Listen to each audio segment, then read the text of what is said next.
Now starting. All attendees are in listen-only mode. All right. Well, good morning to everyone, depending on kind of where you are at, or good afternoon, I should say. I'm Nick Schuster. I am a member of this pretty impressive group of branch technology and transformation experts. And I'm going to just kind of introduce everyone really quickly. But before I do, I just kind of wanted to say again, this is our second series that we kind of hope to continue the conversation around digital growth, branch transformation, how it affects our businesses as we're trying to navigate really a whole bunch of change. And it seems like every time we have kind of one thing figured out, it turns out there's a whole bunch of other set of challenges that we've got to overcome. And so this particular group has been fantastic. It's an agile group. We discuss all kinds of topics around the branch transformation topic. We talk about the good, we talk about the bad, we talk about the ugly. But I think the common denominator to everything that we try to discuss is we are students and we are learning our way through kind of this evolving banking environment that we're all working with every day.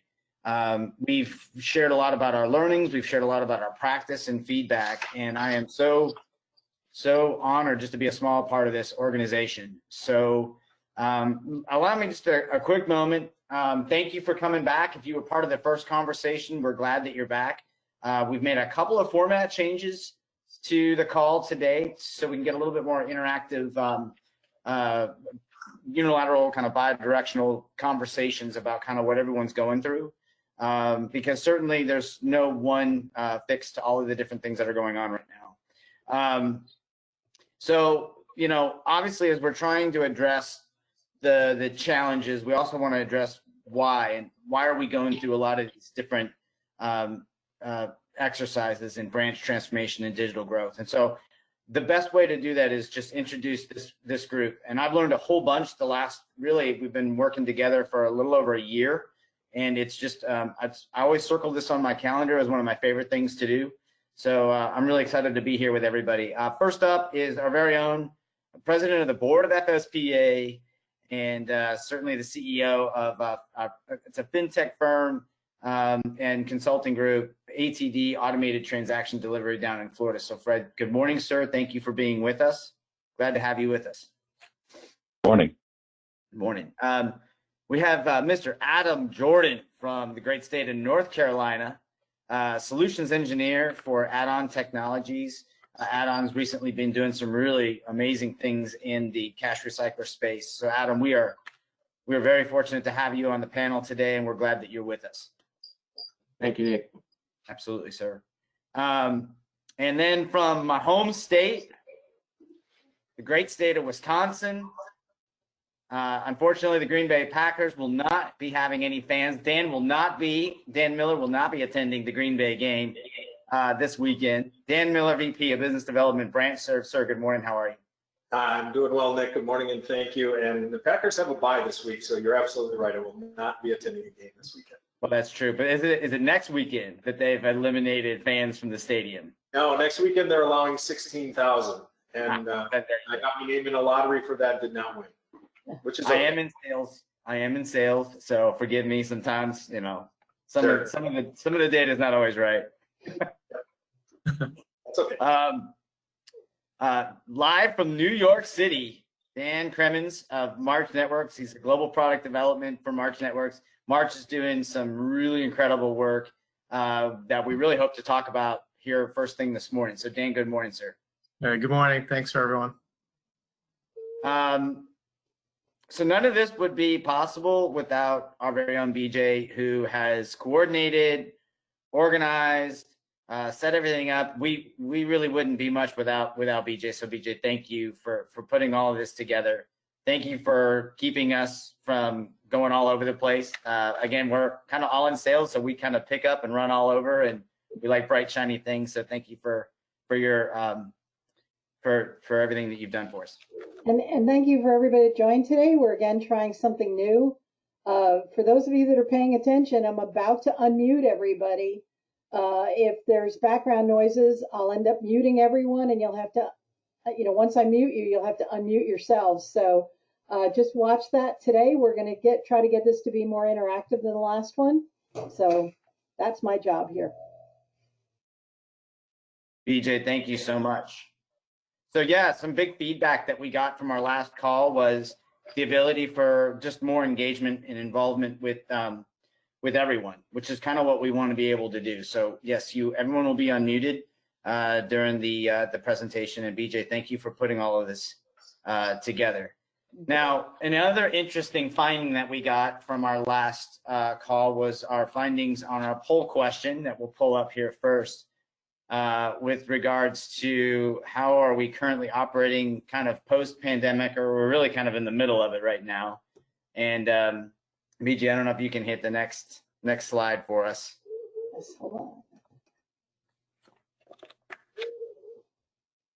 on. But we kind of thought that was an interesting research find, correct? Oh, so yeah. You know what they say about 2020? It went viral faster than anyone thought. All right. In seriousness, we'll get started. I thought that was kind of a fun way to kick off the meeting. So yeah, we're gonna get right into this where we left everything off on the last conversation. And there's just a lot of different things that are happening across this entire industry now. But there's no doubt that, when we look at the data, we look at the numbers that are happening right now, 90% of financial institutions are reporting an increase in digital solutions. We talked a little bit on our last meeting about how Bank of America is reporting 97% of their client interactions were starting with digital, then migrating to the branch. And then we got some new information this week. It's really reporting that 70 to 94% of customers were really a large majority of their decision on financial institutions was their ability to visit the branch. And the reason that that's important, I think, to myself as well, is to establish the relationship, to ask questions about things that they don't know. It's having access to experts inside that financial institution. There's been a bunch of different reports cited here in the last few months, but I think it's safe to assume that most retail customers across the country are concerned about finances right now, and having a personal relationship with their financial institution is kind of critical as we kind of continue through this journey of COVID. So with that, where we left things off on our last conversation was, it's all about, do we have the tools to ensure that that branch transformation strategy is something that they can measure? Are we taking a look at what's working? Do we know what our customers want? Do we know what they're asking for? Do we know where they are? And so I kind of want to kick this one off with Dan Cremins to kind of walk us through a little bit about what are some tools that are out there where we can measure that today in terms of what our customers, know your customer. What are they kind of looking for? Where are they using services inside of the branch? So Dan, I'm going to kind of hand this one over to you to walk us through kind of what are you seeing out there? Yeah, absolutely. So we get this question a lot about, what tools people can use to help with branch transformation. And I'm going to tell you about something that everyone already has now, but they're not really using to the full extent. It's video, right? So right now, we typically sell video solutions into bank branches, and they're used predominantly for one purpose: security. So really, to start thinking about this, you should really ask each of your customers in each of their locations, okay, who besides the security people have access to the video? So in the last time we had this presentation, we talked about the different stakeholders that have a key part in branch transformation. People like operations, people like real estate. So are those people given access to video? In most cases, I find when I talk to customers, the answer is no. Some of them are, but by just giving people access to the video to see what's going on in remote locations, it's a very powerful tool, because really banks, I think, you can divide them in two places. They haven't gone through branch transformation yet, and they're still trying to decide what they want to do with branch transformation, or they've gone through branch transformation, they've started with a few branches, and now they're trying to measure the success of what they've done. So if you're in operations, if you're marketing, if you're in these different departments outside security, what better way to go and try to get this information by simply looking at video? And I'm not even talking about video analytics yet. I'm just simply talking about giving the other departments in a banking organization the ability to access the video. So once you do that, then you can basically, people can start looking at the parts that are important to them. And the interesting thing is, and we've experienced in the retail side of March Networks, is that when some of these other departments start getting involved, they say, that looks really good, but I need a slightly better camera angle. So then the security person says, well, I can't move that camera because I need it for security, but I can, what if we put another camera? So we have some customers that are starting to deploy cameras in different parts of the facility for non-security applications. And again, this has nothing to do with video analytics yet.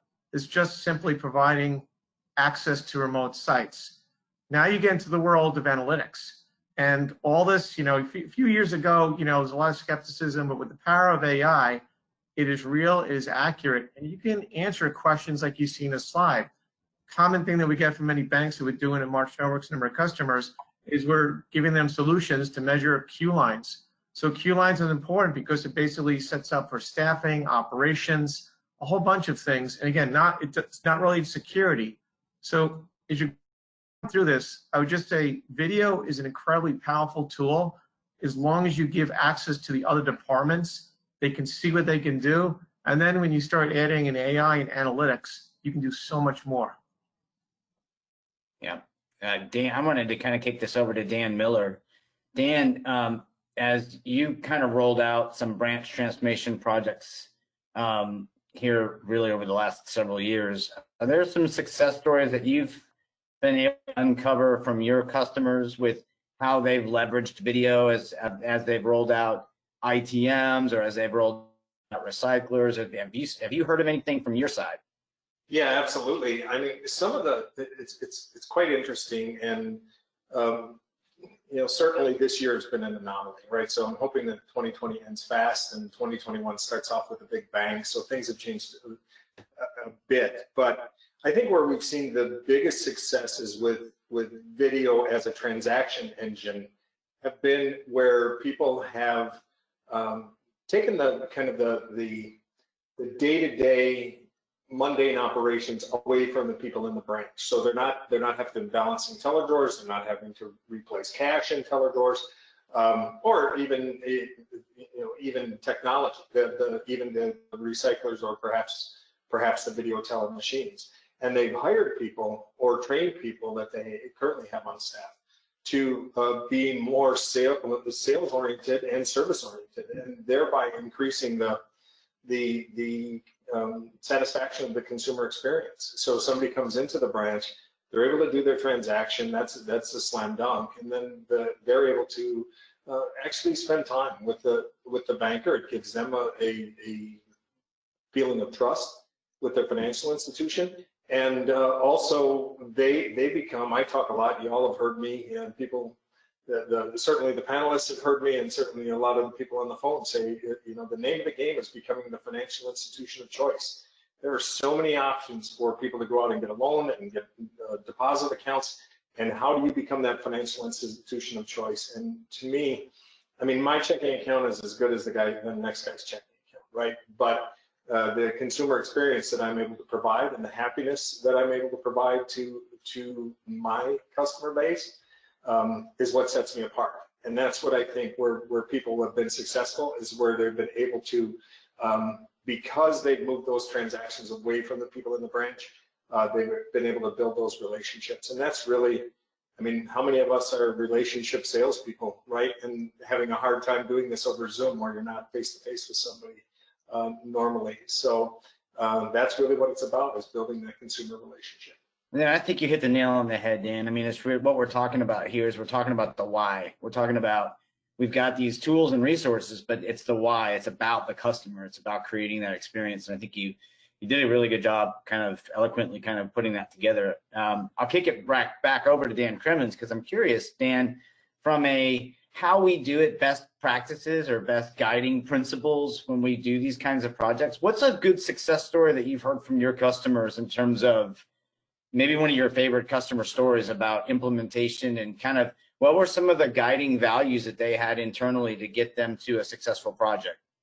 Yeah, so really around staffing, all right, to understand, what the people are doing, the tellers, for example. We understand that there's, ITMs out there, but there's still tellers and they're trying to maximize it. Maybe they're in a position where they haven't gone through the digital transformation yet and deciding exactly how many tellers they need versus ITMs. So we have, I'm just kind of thinking like 2 or 3 banks that have deployed our solution for QI monitoring. And the way it works is basically there's a video plus a sensor, and you are collecting the data to measure how many basically people are in line, how long they're waiting for, and then you can show that kind of like in a dashboard you're seeing here. So then they take that information and they compare that with the transactional data, because we can actually pull out that together. And they're saying, all right, here's the amount of transactions that we have. Here is the number of people waiting in line. Here's the staff we at the same time. So do I have enough staff? Can I remove some staff and put more ITMs? So we even had some customers that like the solution so much, they actually deployed one of these sensors to measure people behind the teller area to measure how many tellers were there, because said at all times they wanted to make sure that there were 2 tellers. So here's an example. How would you know that? So if you're responsible for staffing and your guideline is to make sure anytime the bank branch is open, that there are 2 tellers there when a customer walks in to service them. There's no way to do that, okay, by just looking at transactional data. You need another source, and that's how video can come in and mix you into analytics. So those are some things that some of the banks have deployed, and definitely it's helping because it gives them the metrics and the data that they never had before. Which is kind of what allows us to figure out what's being successful and what isn't successful. I think success is built on the ability to access good information. That's kind of the way I look at success, is if even if the numbers are not good, that the ability to have insight into good data allows all of us to make better decisions. And I think that obviously extends to a lot of our customers that we all sell into pretty much every single day. So, let me take a quick pause here just for a second. Obviously, if you are a part of the call, welcome again. If you want to submit any questions, you can do so in the chat feature. We're trying the best that we can to kind of monitor chat features while kind of in the middle of these great conversations. But if you also have any questions that you want to ask the team, don't hesitate. Cut us off. We're all kind of business developers and sales here. We know how to talk if you let us. So don't hesitate to cut us off.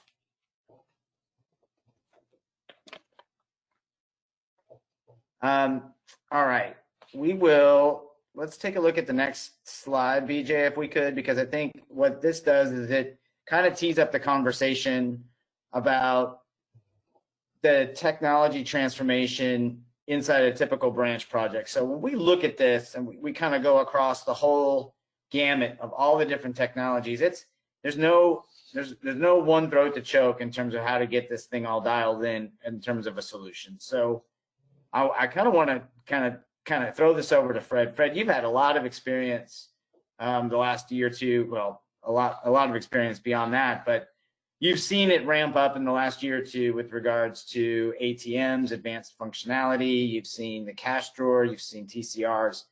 Tell us a little bit about kind of what you're seeing in terms of how folks are starting that branch transformation project. What is that typical branch kind of evolving into? And then possibly what is the branch transformation, 3.0 look like possibly down the road?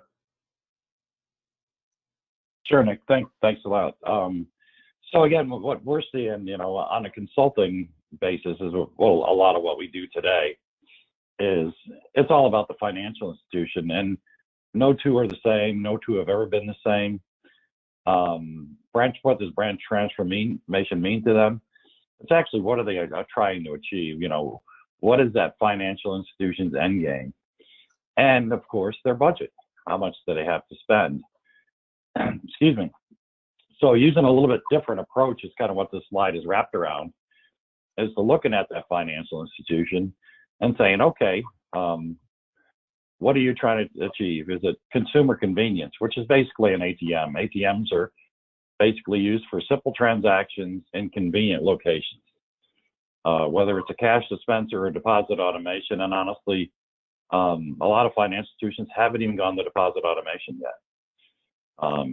Smaller FI, smaller credit unions. So maybe, you know, their solution is just that. If you're looking at operational efficiency in the branch, you know, the TCR fits that bill. Is actually the best tool to lower operational costs on a branch level. As long as you have the traffic there, it definitely improves that overhead. Remote teller, NCR did a great job of selling the Eugenius model. What we've discovered over time is that it only works in certain locations. If you want to deliver personal service in remote locations, remote teller is good for that. The interesting thing is that as technology develops, self-service technology, that's being used less and less. The currently video teller, no matter whose it is, in a good project, is only being used about 3 to 5% of the time. So again, educating that customer and that client, because it's cost. It's a balance between cost and service. The last piece, again, branch transformation means a lot of things to a lot of people. Right now, you have the ATM that's being connected to the core as an additional function. And that's what a lot of the ATM guys are doing. There are an awful lot of fintech companies that are using different approaches, using their web and online technology and putting it on kiosks. A lot of different solutions that are out there outside of what you're seeing today from the traditional ATM providers. So again, the branch transformation is, again, you're looking to migrate consumers from that high intensity, high cost teller service to assisted self-service. So that's kind of the 4 segments that you look at, and that's again the approach that we use when we're talking to financial institutions. Just what fits you, what solves your current need. So again, that's basically an overview of what we're seeing out there. Nick. Yeah, and I think what I think with what Dan was talking about with March, obviously having that eye in the sky from an analytic perspective to identify areas that probably need attention first is a good kind of a first step. But let me kind of pivot over to Dan Miller. Dan, do you see an evolution to this journey, this branch transformation journey, and where does that start, or where are you seeing your customers begin, or are you seeing the opposite? Are you seeing customers just go from 0 to 90 miles an hour and just kind of throwing all this technology at it at once? Yes. No, the reason I put it like that is, boy, Nick, no 2 implementations are the same. We've had customers that have held their nose and jumped into the water in full force, close half the branch, remodel the other half, and then open that up and remodel the remaining half. We've had others that have put a machine right next to 5 human beings and said, here, use this, right? That is probably some of the more unsuccessful implementations of people that do that. But it's really interesting, and Fred brought up a very true statement. Branch transformation means many things to many different people. I will tell you, it's been early in the video teller, and again, whatever flavor of that you want to talk about, it was everybody had to have it. It was the bright shiny. And now they've scaled back a little bit, understanding that one, people may not, if they walk into the branch, they often want to talk to people. They may not be as comfortable using those types of machines in branch as they are in a drive-up facility. There has been a lot of lessons learned as from, I think, about 2012, right, Fred, when we started this thing? From 2012 to 2020, in 8 years, that's a lot of history with these machines. I don't see people really peeling back what they've done, right? There are some that said, hey, this just isn't working for us, and we're gonna pull these out, rebrand them, they're gonna be just ATMs or something to that effect. You don't see that a whole lot. But there are some but you don't see it a whole lot. People are still moving forward, and I will say those people that sell any kind of video teller solution, 2020 is probably going to be early 2021 is going to be a big year, right? Because all of the financial institutions are trying to figure out how they deal with consumers in a pandemic type of world. And it doesn't look like that's going away anytime soon. Our governor in Wisconsin here, and however you look at things politically, you are limited to 2 minutes, sir. 2 minutes. Yes, I know. Just extended. Understood. I'll just say this, and I'll be done. He just extended the mask mandate, saying that cold and flu season is coming, and this will, if it's not COVID, it'll help solve the cold and flu season. And you walk into any kind of shop, and you're seeing now sneeze guards, right, or what I call sneeze guards. So it's kind of changed how financial institutions are approaching this. Wisconsin's pretty open, so most of the bank branches are open, but now you've got some level of barrier. And the video piece helps facilitate transactions without me getting you sick. How's that? All right, that's 2 minutes. Well, now I do want to ask, I kind of want to ask the audience a question, and you can respond via chat, you can respond via audio. It really is certainly up to you how you'd like to engage. But are you seeing and again, this is for everybody, feel free to jump in. Are we seeing a shift, obviously, to different channels? Are we starting to see are we starting to see the digital shift? Are we starting to see more drive-up traffic? I mean, I can tell you with my customers, a lot of the lobbies are reopened, but a lot of the traffic is just not coming back inside the lobbies. So we're starting to see a lot of those transactions migrate out to the drive-ups. We're starting to see those transactions migrate with online banking and so on and so forth. But I'm just curious how much of that's changed, and will that go back?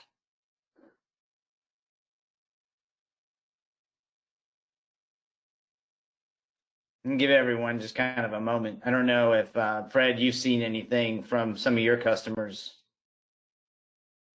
Yeah, there's still a lot of interest in video outside of the branch itself. Honestly, I've got a lot of requests for just kiosks with video on them, just a Skype connection, without all the cost of a transaction delivery machine, putting alongside of an existing ATM. Seeing those requests, increase all the time, just for cost sake, instead of replacing that existing machine, just putting a kiosk up so they can, use their mobile and online banking alongside of it. So yeah, and of course, the video session, a Skype session, basically. Yeah. So.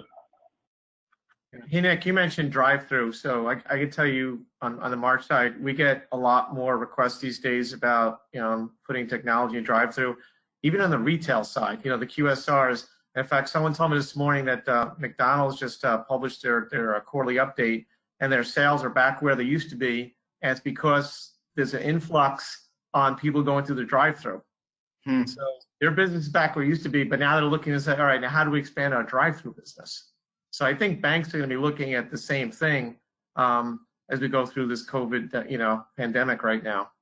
You know what, Dan, you hit the nail on the head. I've got several really close friends at Chick-fil-A, and their business has not been impacted at all, just because they had already planned their digital-first strategy with their mobile app, their drive-through. They've really tried to create an efficient drive-through experience.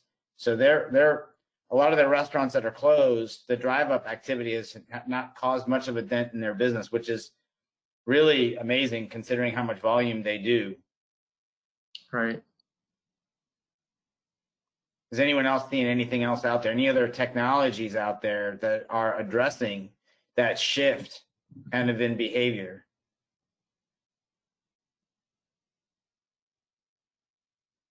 Well, I do know too on the video side, we'll give everyone some minutes here to warm up. We may have to throw some other easy questions out there, get everyone involved here. But I think one of the things that I've started to see too, Dan, and I don't know if this is something that March offers or delivers yet, but we're starting to see some financial institutions express interest in qualifying people as they come into the lobby, right, to give them a sense of safety. So they'll check their temperature. They may be able to do analytics, or I should say AI, to determine if they're wearing a mask or not. And it can be tied to door access. So the door can be available to them as open close, depending on if their temperature or their face mask is met the requirements of the system. So I don't know if you've seen anything like that out there. Yeah, absolutely. I mean, the temperature one is out there. We've heard some things. I haven't heard a lot of people deploying it. We get a lot of questions about face mask, and it's kind of something we've been looking at as part of a whole facial analytics strategy. And I know it's a super controversial subject depending where you are, but we have some of our bank customers that are looking to use facial recognition in some interesting ways for access control for employees. We're basically identifying even VIPs. I mean, sometimes you think of using face, you find the bad guy when he walks in a bank branch. But some of our customers, this extends in Latin America. We have some few requests that if someone with a lot of money, a very important customer walks in, they want to be able to send a text message to greet this person, so you have the information on your cell phone, and even to the point where if the customer signs up, they get a welcome message when they go into the bank branch. And this goes back into before and talking about, and using video, because when I hear customers talk about this, I say, all right, so you're not going to deploy this right now, you're thinking about it, so you should really plan out where you're going to position your cameras. A lot of people think with analytics, I can just put the camera anywhere I want in the bank branch and it's going to work perfectly. That's not accurate. Even with AI, you really have to think in advance about where you're going to place the cameras. So if you're thinking about, things like, temperature or heat masks or anything like I'm talking about facial recognition, the best facial shot is at, face level. So you should think about putting a camera in advance. Like, if the bank isn't sure, but they want maybe someday to do this, tell them to put a camera right at the entrance, right at face level, because that's going to give you the best possible face shot possible. Yeah, 100%. I know that there was a study with Walmart that they do this today, I think, with March, actually, and a couple of the others, where they actually have the cameras pointed at the, I believe it's like the refrigeration section, and they can determine if a door is cracked. I think they did a study and was able to determine how much energy losses they were having by doors not being all the way closed. And so the Walmart had created a data science group to make sure that they kept up with those cameras. Those cameras would report back and send a text message to the manager on duty at that particular location. If any door had been left open, they wanted to be able to, within 30 seconds, have a staff member at that door and shut it to make sure that they weren't losing energy as a result of the air conditioning. Well, not air conditioning, but refrigeration tied to that that cooler. Pretty amazing stuff. Absolutely. Walmart is one of our customers. I've been out in Bentonville. I can definitely guarantee you that they have a data analytics team, and it's amazing all the technology that they look at. Yeah, and I wouldn't doubt we're not that far away from a data analytics team inside of a lot of our end customers here in the next 10 years for sure. Absolutely. All right, we're not getting any questions from the audience, so I think we can move on. Does anyone have anything else they want to add to the kind of evolution of how we're kind of putting all these pieces together? Hey, Nick, I'll just add, my only piece here is I have been a part of so many projects that I feel like have just stalled after deployment. Maybe it was let's try this out, let's dip our toe. And it all comes back to not being able to prove out the efficiencies. I mean, I think if you go into one of these projects, eyes wide open, don't be afraid of the data that you'll find. You will find it, with a solution, like Dan Cremins is mentioning, where you can truly, data is really hard to get. A lot of times it's very subjective or just a narrative. It just feels busy. If you're really able to find out the true impact of this branch automation, every one of these FSPA members will be more successful in deploying more technology and more solutions. I'm very glad that you said that, Adam, because it is about key performance metrics. It's about figuring out what is important to those institutions and then measuring against them. And finding the resources. I think sometimes, and Dan Miller talked a lot about this in the last session, and I'll bring it back up.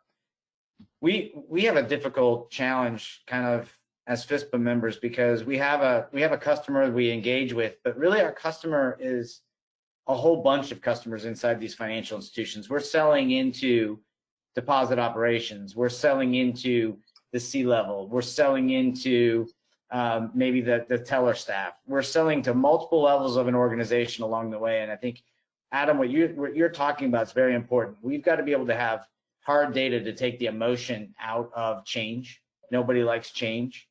And Dan, Miller, I want to kind of toss that back over to you to talk about just a little bit, because I think you did a good job talking about that a little bit on our last call about how important that is. Yeah, thanks, Nick. It's interesting. You bring up a very valid point, right? You have different silos, depending on the size of the institution. You have different silos that are all involved in what they will call a branch transformation product. You'll have marketing, you'll have IT, you'll certainly have executive oversight, you'll have branch. So you have all of those that you have to convince, one, that this is the direction they need to go, and two, they're not going to lose their job by going in this direction. A lot of times people, certainly branch people, think that they potentially will lose their job. So there is a, are you waving to me, Fred? have I been talking too long already? Is my 2 minutes up? But it's the, it's an interesting way that you have to sell. And I always say when you're, you research from the bottom up and you sell from the top down. That's the way I've always approached my process. And when you're selling from the top down, you get, certainly you have to convince the executives that this is the way you need to go. But then you start with each of those different silos, and you work your way. I'm an old farmer, you all know that.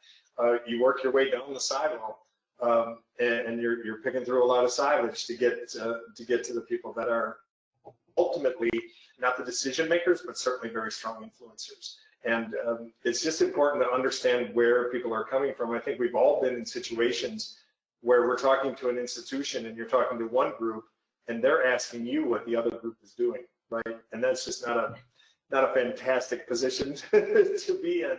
But a lot of times that's how they find out what's going on in other areas of the organization. And it's just trying to bring all those together is, I think, where you become successful. And what I think is probably the biggest thing that brings all of these things together is a strong ROI model and an understanding that, hey, we're not here to have anybody lose their jobs. Yeah, and Adam, thank you so much for bringing that point up, because you're absolutely correct. I mean, any of these projects, whether it's video, ITMs, TCRs, they're all susceptible to stalling out as a result of the teams not supporting what they helped create. So thank you for bringing that back up. BJ, I think you were reaching out to me. I think you've got a question out there from Chris Matthews. Isn't it about, he asks, isn't it about changing the behavior and the training of the employees to assist the customer in making the appropriate changes? And part B of that is, what type of training is recommended for the FIs after the install? Can I get Adam to kind of jump on that? Because I know probably, I mean, ITMs and ATMs are certainly, that's a whole other animal because of the video component. And by the way, hello, Chris Matthews. Good to have you on the call with us today. So there's different strategies for that in between all of the different kinds of technologies, but I've got a chance to work with Adam on a couple of projects. Adam has done a phenomenal job coaching the steps through, at least on the cash recycling side, kind of what goes into that training kit. And then I think that might relate to some of the ATM, ITM conversations that Fred's been doing here recently as well. So Adam, I'll let you start that one off. Sure. Yeah, I think as far as getting good adoption on these projects, it's all about constant repetitive feedback from the users. I think so oftentimes it's so easy for someone to implement and then just check the box and walk away. I think training of the end users is absolutely critical. I think the other big piece of success and driving adoption in any type of these is really going back to the data, and going back to it and saying, are we impacting change in the way that we thought that we would? There's nothing better than a real ROI on that's black and white, to drive additional solutions, and continue to move the project forward. I think the biggest challenge that I've had in the past has been getting the baseline data, and doing these pre-install discovery meetings and site surveys, and really understanding their baseline. Understanding what that happens. So many different teller applications just don't have the data that is needed, in the format that is needed, for you to be able to use it and parse it out in many different ways. I think if it'd be very beneficial for you in the discovery piece to get as much of that information as possible, and then tie back after installation what's changed. Are you doing more transactions per person? Are you being more efficient? If you can show that, it'll be success. The other piece goes back to the human adoption piece of it, as far as getting the buy-in from the tellers or whoever is the end user, and really just it comes down to relationship and personality. You're really understanding that through that training process, if they have a great training process, if they've got really good walkaway tools, frequently asked questions that are designed, they need those tools in their toolkit. They may not need all of them, but the person next to them may need a different one than they need to be successful. So if you don't have those types of tools, develop them, work with your vendors to develop them, and make sure that they're set up for success. Yeah. Fred, what are you seeing on the ITM side with video banking? Oh, with video and branch transformation, no matter what you're doing, it's a before, during, and after. An awful lot of training and coaching and honestly selling before you even start the project, and follow through during the project. A lot of these projects take 6 to 8 months, and you have to lead people through it the entire way, or they'll lose interest. After, it's, once you put it in, you do want them to continue with that project. So it's critical to follow through and make sure that you're answering their questions, any concerns they have, making adjustments. So it's not just a sales effort up front. You have to do that continually through the entire project, if you want it to not fail, in the end. Correct. Yeah. Dan Miller, what do you guys do as far as your ongoing training? Is that something that you guys offer, or what does that look like for you guys? Yeah, it's, I've always taken I call it ABT, always be trained, right? From start to finish. And I would encourage everybody, if you are not already an expert in these technologies, become an expert in these technologies. So when you are in the branch and you're talking to people that are now using the system that you've sold them, that you're able to help them along and help move them, just from maybe a technical aspect, maybe it's just the human interaction piece, that you're able to assist with that training, even though you're not the PS guy or lady who's going to be doing that, who did the training, right? There are always, that person comes in, does the training and leaves, right? I've never done that, right? Everything I've sold, I've always paid, I stay attached to it. And when they're having issues, I go help them out with the issues. And sometimes it's just turnover of staff. That's the only issue, right? And PS folks will charge a $1,500 engagement to go and train, and I do it for free. So it's continually, I think if you are an expert in what you're selling, you're able to walk into the branch, and if they're having some level of issue, you can immediately help them. And if they're not having an issue, you can watch what they're doing and make the appropriate recommendations. And that's the approach that I think we should. Well, and I think that you and Adam offer a unique perspective here too, because both of you worked in the financial institution industry on the front lines. I know, Adam, you worked on the front lines and around retail banking for a number of years. So, you know, you have a perspective of what it's like to get trained from an outside group. And, you know, what are they responsive to when it comes to training? What are they willing to listen to? And what do they look at this like, this is just another sales job? Yeah, you know, I think thinking back on training internally on different processes, I think it's training. You know, I think bankers go through a lot of training that we may not know, we may not realize. A lot of it's web-based training. You know, this is compliance training. Training is just it's a headache. It's a real big headache. So I think it's about you know, changing up the tactics, making it new and fresh, making it something that's not mundane. You know, if I have to take one more Reg CC quiz about you know, some compliance thing, nobody wants to go through those things. I think tying it back into, you know, how this is going to impact their job, how it's going to make it make their job better, and really just, you know, talking to them, you know, common sense. You know, talking to them, you know, this is a true solution, and this is how it's going to make it better for you, and you know, and just general respect their common sense. Don't come into it as, you know, you know it all, but really, you know, treat them with respect, and it goes a long way. Yep, absolutely. I think we have to cultivate a conversation of curiosity, that we are trying to find a better way to do things.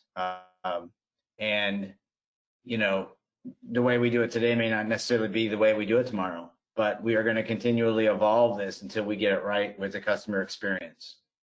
And I think, Fred, you were talking about that at the beginning of the call too. It's about that customer experience. How do we build that relationship?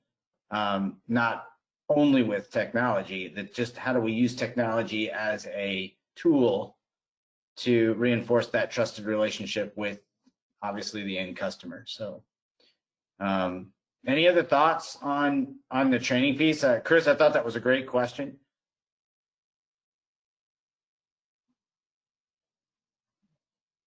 All right. We do have face-to-face video conferencing that we had kind of, we talked about that just a little bit. I know that, you know, we talked a little bit about that with Fred on the ITM piece, but is anyone else seeing, I know, Fred, you touched on this a little bit, you're offering kiosks that are just face-to-face Skype type of conversations. Are we starting to see more of that? Yeah, well, and again, it's a solution for those financial institutions that just can't afford that whole remote teller. You know, let's face it, a remote video teller project up front is going to cost $150,000 to $250,000. There are a lot of financial institutions that are looking for a solution, but really just can't afford that. So one of the things that we've developed and found a lot of interest in is just basically taking a tablet and putting Skype on it and doing Skype sessions and mounting it in a very simple kiosk. So it's a solution, and again, it's working backwards. It's not going out to financial institutions and trying to pitch them on what you're selling. It's finding out where their pain points are and developing solutions for it. One of the goals behind, again, this slide is to just kind of introduce the FSPA members to think, you know, it's an ATM is an ATM. It's, you know, it's a device to deliver simple transactions in convenient locations. So yeah, we're seeing a lot of that, a lot of interest in doing more of that remote because of COVID. So that's the driving force behind it, and having a viable solution and affordable solution for the FI that they can use. 100% agree. And I think it'll change too, right? I think that as we, you know, evolve into 2021, there'll be other new kind of product categories, and there'll be other new things that are going to pop up that are going to try to answer a lot of those challenges that we're going through right now. So it's going to be interesting to watch the technology here over the next, you know, 18 months for sure. No, if you want to go ahead and advance to the next page.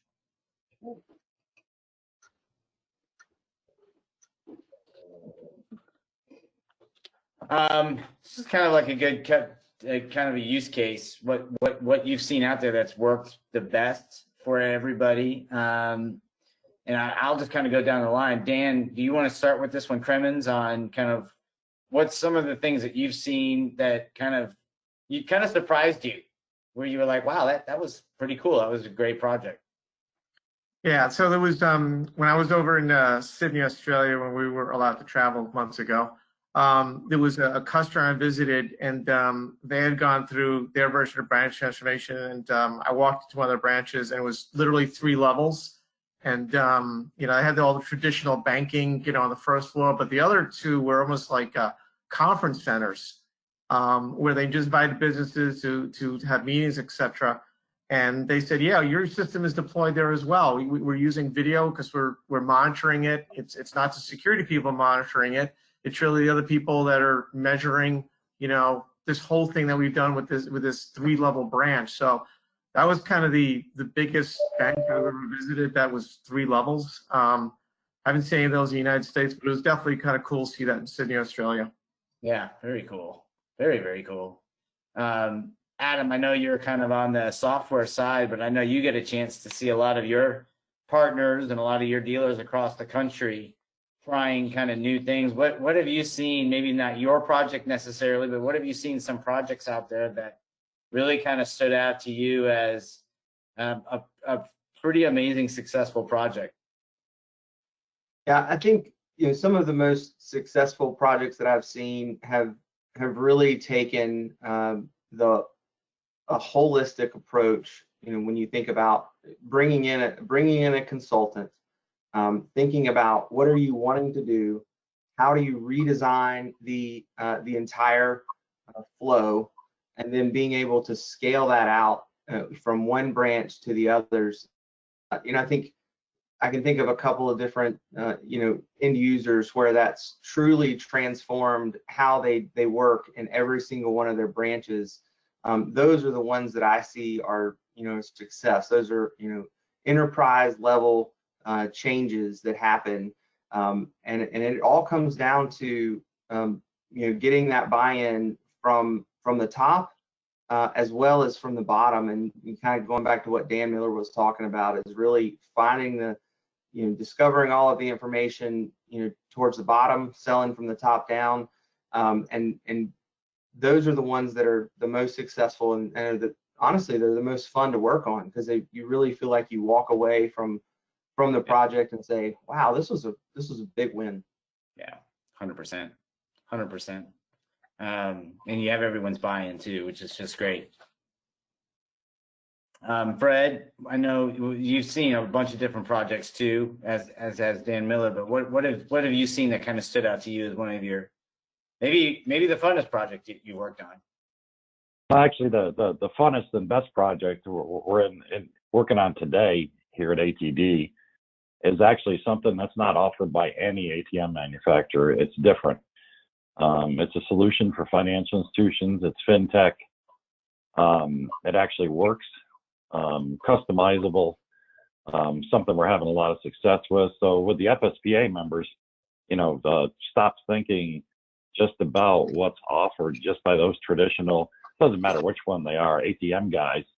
Kind of broaden your horizons a little bit and look at some of these fintech guys, because what they're delivering is 10 times better than anything that any ATM provider's delivering today. So that's what I'm proud of, stuff, just doing something different. And it keeps evolving, doesn't it? Absolutely. Dan, what's kind of some of your favorite projects? Yeah, that's interesting. Fred, it's always what's next, right? I mean, it is always about what's next. Let's be real here. And honest. In the early days were tough. They were tough. The software didn't work. The machines didn't work the way we expected to. And those early adopters went through a whole lot of growing pains. And taking those people who took the risks, to where they are getting the reward, I think is probably some of my most some of my best implementations. But that said, I agree with Fred. It's people talk about the new normal. I hate hearing that word. It's not the new normal. It's the next normal. What's going to be next, and how are the consumers going to want to interact with the financial institution? And really, I think it's some of the best implementations are the ones that have married that technology with the human touch and still having the human touch. I don't think that's ever anything that's going to go away, pandemic or not pandemic. If you look around, there's a lot of things going on where people aren't wearing masks and they're not social distancing and no one's getting sick. And the reason people are almost starved for that kind of interaction today. And I think that human interaction married with the right technology is where we're always going to be successful. Yeah, 100%. And I think that's what I love so much about being a part of this group, is that, people don't buy what you have, they buy what you believe. And it's great to be a part of a team that really has a purpose behind trying to uncover the better ways to improve those efficiencies, help with building culture, and being just an advocate for the entire industry. And so it's just great to be a part of the group. I have appreciated it, as I've said before, and I'm looking forward to a lot of the next calls. I want to take a time out. We have a few minutes. A lot of you have stayed on the call with us through this entire thing. I hope that this has been valuable for everybody. It's just a good opportunity for us to kind of come together collectively and ask each other some questions and kind of see what's out there, what's changing. Sometimes somebody sees a new technology that rises really quickly to the top. And I think it's important for us to be an aggregator of this kind of information. I think that's part of our role in our industries. We are ambassadors of technology. And so, as we continue these conversations, we want to ask you about maybe some things that you want to talk about on the next call. Give us some feedback in terms of topics that are important right now to understand, best of breed products that are rising to the surface. I think if you ask any of your customers today, they are inundated with emails, phone calls, texts, LinkedIn messages, YouTube feeds. Heck, they go on Facebook and they're being targeted for all kinds of specific types of ads related to possibly security and products.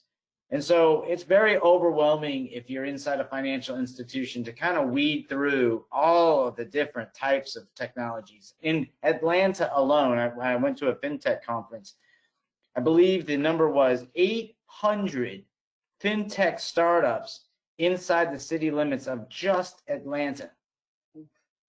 And if you're a financial institution and you're trying to kind of understand where to navigate your institution and who to partner with, you need a trusted advisor. There's a real purpose for FSPA. There's a real purpose for you being on this call today. It is to understand how all these pieces fit together and navigate your customers in a way that they can fail fast, fail cheap, identify what's working and what's not, measure the successes that they're having, and build upon those. And so I really want to just take a moment. We're in our 60-second mark before we cut this thing off, and I really want to give everyone an opportunity. If there's anything we want to talk about on the next call, I really want to open that floor up for everybody. And I'll try to do the best job I can to write them all down. You can also put them in, you can put them in the question box, you can put them in the chat box, you can email me at bj@fspa1.com, and we will use them to make the next session happen. So please participate. This will also be recorded and will be up on the FSPA website probably by Friday or Monday, in case you have other employees that you'd like to have review this, or you'd like to go back and see some sections of it.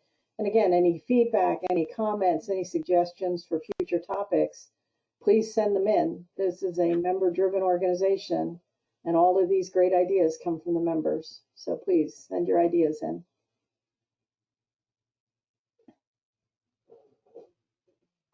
Not seeing anything. everyone might be using this as a working lunch session. So we'll let everyone kind of wrap up. Yes, if anything, please email us. Email us later if there's something you want to change in the format. If there's something that you want to see different, let us know. I'm not opposed. We can move this to Friday afternoons and turn it into a craft beer session where we just review beers Friday afternoon. I'm okay with that too. I just want to make that recommendation. I'm good. But no, in seriousness, thank you so much for taking the time out of your hectic schedules. We're all super busy. We're all trying to kind of figure out how this thing is going to work. Be on the lookout for the next session. BJ, thank you for pulling us all together and making this happen. And it's just a pleasure to be a part of the team. Thanks so much, everybody. Thank you, everyone. Stay well. Take Thanks, care. everyone. Thanks for taking the time. Thank you. Bye now.